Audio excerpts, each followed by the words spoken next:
Hi guys, it's Dr. Julie. Happy Friday. It's the middle of my day. I don't know where you're at in yours, but I asked a question the other day in the group, and it had to do with what makes you feel better when you're tired. And a lot of the answers had to do with movement or non-movement, and I loved it. I loved it because it really highlighted one of the things that I find so important. So here's the deal. When we feel like fatigue is getting the best of us, when we feel that wear down, and often with that comes maybe our joints hurt, maybe our muscles hurt, maybe our metabolism is slowing down and we're gaining some weight. Maybe we really feel like our mindset is faltering. There's maybe anxiety or depression or having trouble staying on task. And conventional wisdom might say, well, hey, you really need to make sure you keep moving. In fact, conventional wisdom might say it's time to up the workouts. You know, you go to a trainer with those conditions, a lot of trainers are going to say, we need to get you in some high intensity short burst work because we need to get your lean body mass up. We need to get your energy production up.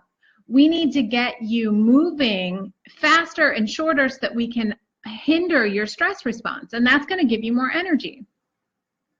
So let's talk about that. The stress response is definitely part of feeling fatigued and aging rapidly. And exercise itself can induce a stress response, but a lot of people will say, but it's all in how you do it. So there's a big difference, of course, between I'm going to go run a marathon and I'm going to do some high intensity short burst episodes. Big difference, huge difference. But here's the deal. When I evaluate people for where they're at in the degree of wear down in their body, and it varies significantly, guys. So a lot of people come to me and they've been doing the high intensity workouts and they've been doing those short burst activities and they've been following really specific modes of operation. But when I evaluate them, hello everyone, when I evaluate them, what I find is that they are deeply fatigued, and they'll tell me, no, my high intensity workout, you can't take that away from me. In fact, that's the best I feel all day. And if I don't do that, I don't feel good the rest of the day. It's what gives me my mental clarity. It's what lets me stay on task. But here's the thing. This is the thing that no one gets. Those high intensity workouts are acting like another form of stress. And so they are giving you an awesome adrenaline boost. They are making you feel powerfully present in that moment.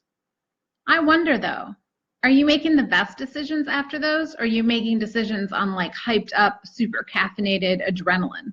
Because what I've seen is that people are doing the sort of like, life is amazing and I'm going to enact 4,000 plans, and then it turns around and they don't have the energy to keep the plans going. That's one thing. The other thing is do you know how much of the time I actually make people stop moving entirely or almost entirely in order to get them well? And do you know the impact is 10 times what it would be as if they went to the gym every day? This is totally counterintuitive, but this is something you need to understand. By the time we feel exhausted, by the time you feel fatigued, you've been at it for 10 plus years. By the time you feel it, it's way bigger than you think it is. By the time your metabolism slows down and no matter what you do, you can't move that extra weight, your hormones have been off for more than 10 years. By the time your digestive system isn't responding to food the same way, it's been at it for more than 10 years. You're just getting the symptom because your body has stopped deciding to cloak it for you. So when it comes to movement, we believe that if we move more, it's going to get us out of the pit. And I'm telling you right now, if you're tired, like if you, let's just put it this way, you start to do bicep curls, you get to the point where you can't even lift the weight again. So is doing more bicep curls right then the best thing? Well, that's where your cellular systems are at. They're at the place where you've been doing bicep curls for 30 minutes and now you can't even move your arm. And that's why movement isn't always better. So, you know, a gentle walk outside is awesome if you have the energy for it. A gentle like yoga class is awesome if you have the energy for it, but we need to put this in context. I am not telling you all to go stop moving and lay on the couch. because that is only my advice when people are doing a total program to restore their body systems. If you're just going to go sit on the couch, you're going to continue to age rapidly and get more tired, and your joints are going to continue to hurt. And that's just because all you've done is one part of it.